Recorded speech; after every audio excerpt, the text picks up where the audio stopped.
तर नमस्कार मित्रांनो, मी तुम्हा सर्वांचा लाडका सॅम ब्लॉगर. स्वागत आहे आपल्या ब्लॉगमध्ये. तर उज्जैन यात्रा पार्ट 1 तुम्ही बघितलाच असेल, तर हा आहे उज्जैन यात्रा पार्ट 2. तर आपण जाणार आहोत ओंकारेश्वरला. तर मस्तपैकी आम्ही तिकडून 4 व्हीलर बुक केली होती. तर खूप कमी बजेटमध्ये आम्हाला आमच्या हॉटेलवाल्यानेच करून दिलेली बुक ही 4 व्हीलर. तर तिथून पुढे येताच आम्ही थांबलो नाश्ता करण्यासाठी. चाय आणि पोहे, खूप छान असा नाश्ता होता या हॉटेलवरती. तर सगळ्यांनी नाश्ता करून घेतला आम्ही आणि इथून पुढेचा प्रवास करण्यासाठी निघालो. तो कार्तिक बाबा किती सिरियसली खातोय.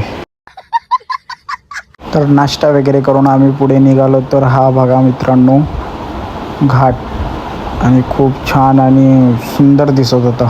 घाटातून हे काही निसर्गाचं दृश्य होतं ते खूप छान दिसत होतं मित्रांनो. खूप लांबचा प्रवास करत आम्ही पोचलो नर्मदा नदीच्या ब्रिजवर. बघा मित्रांनो किती सुंदर आणि एवढी सुरेख नदी आहे ना, ही खूप छान आहे. तर बघा मित्रांनो, हे आहे ओंकारेश्वर. नर्मदा नदीच्या काठी असलेलं हे ज्योतिर्लिंग खूप छान आणि सुंदर आहे मित्रांनो. नर्मदा नदीमध्ये स्नान घेऊन आम्ही मस्तपैकी रेडी झालो दर्शनाला जाण्यासाठी. तर तिकडेच मित्रांनो बाजूला महाप्रसादसुद्धा वाटत होते भाविक भक्तांसाठी. खूप छान असं काम करत होते मित्रांनो हे लोक. मंदिरात गर्दी असल्यामुळे या ठिकाणी आम्ही फोटोशूट करून घेतलं मित्रांनो. खूप छान अशी जागा आहे या ठिकाणी. तर त्यानंतर आम्ही बोटिंगसाठी मस्त आतमध्ये गेलो आणि बोट बुक केली मित्रांनो. ही खूप छान अशी बोट होती मित्रांनो ही. तर बघा मित्रांनो नर्मदा नदीचे दृश्य एवढं शांत वाटत होतं ना या ठिकाणी मित्रांनो. खरंच खूप शांत आणि मजा येत होती मित्रांनो बोटिंग करताना.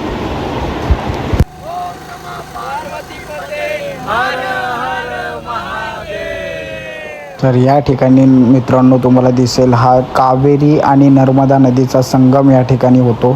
2 नद्यांचा मित्रांनो बघू शकता. तर या कावेरी नदीचा फ्लो बघा मित्रांनो खूप जास्तच होता, बघू शकतात तुम्ही. तर नदीचा फ्लो जास्त असल्यामुळे आम्हाला त्या ठिकाणी बोट चालवणाऱ्यांनी तिकडेच उतरवला आणि बोलला तो की थोडं पुढे चालून या, कारण तिथून जाणं शक्य नव्हतं मित्रांनो. ते लोक जातात. तर बोटिंग वगैरे करून बाहेर आलो आणि बघा आपला मित्र काय करतो इकडे. सर्वांना लिंबू पाणी देतोय पिण्यासाठी.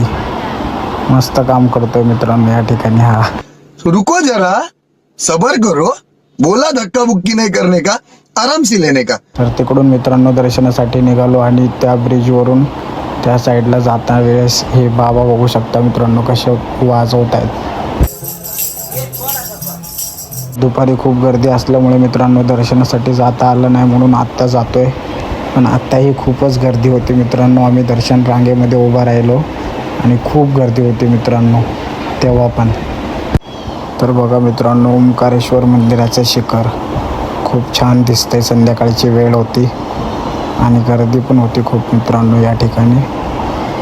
बघा मित्रांनो पब्लिक किती आहे दर्शनासाठी.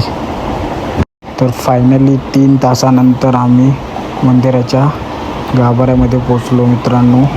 खूप गर्दी होती, पाय दुखत होते, पण हे सगळं बघून पूर्ण थकवा आणि सगळं काही निघून गेलं मित्रांनो.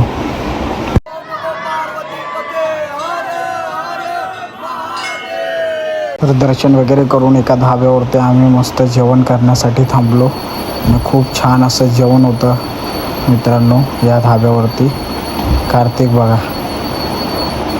हे होईना बात.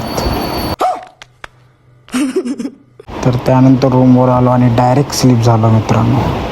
तर परत मस्तपैकी सकाळी उठून फ्रेश वगैरे होऊन निघालो मग आपल्या महाकालच्या दर्शनाला. तर आलो मग फटाफट आम्ही लाईनीमध्ये. महाकालच्या दर्शनाच्या खूप मोठी लाईन होती.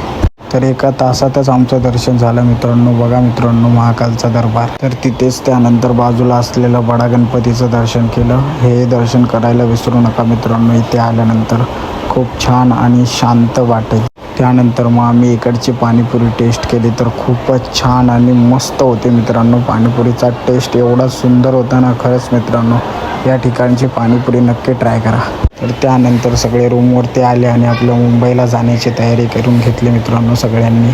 तर आम्ही ज्या ठिकाणी स्टेसाठी होतो मित्रांनो ते विश्वेश्वर पॅलेस म्हणून यांच्या हॉटेलचं नाव आहे. तर खूप छान अशी सर्विस आहे मित्रांनो या ठिकाणी. साईडला तुम्हाला कुठेही त्यांचा नंबर टाकून देईल. आणि हे आहेत त्या हॉटेलचे ओनर राजभाऊ. तर खरंच मित्रांनो खूप छान असं यांचं हॉटेल आहे. नक्की व्हिजिट करा या हॉटेलला. तर खूप छान आणि मस्त उज्जैन यात्रा आमची कंप्लीट झाली मित्रांनो. खूप मजा केली आम्ही. तर कसा वाटला हा व्लॉग नक्की मला कमेंटमध्ये सांगा मित्रांनो. आणि भेटू आपल्या पुढच्या व्लॉगमध्ये. तोपर्यंत बाय. आणि आपल्या चॅनलला लाईक शेअर कमेंट आणि सबस्क्राईब करायला विसरू नका. बाय बाय मित्रांनो.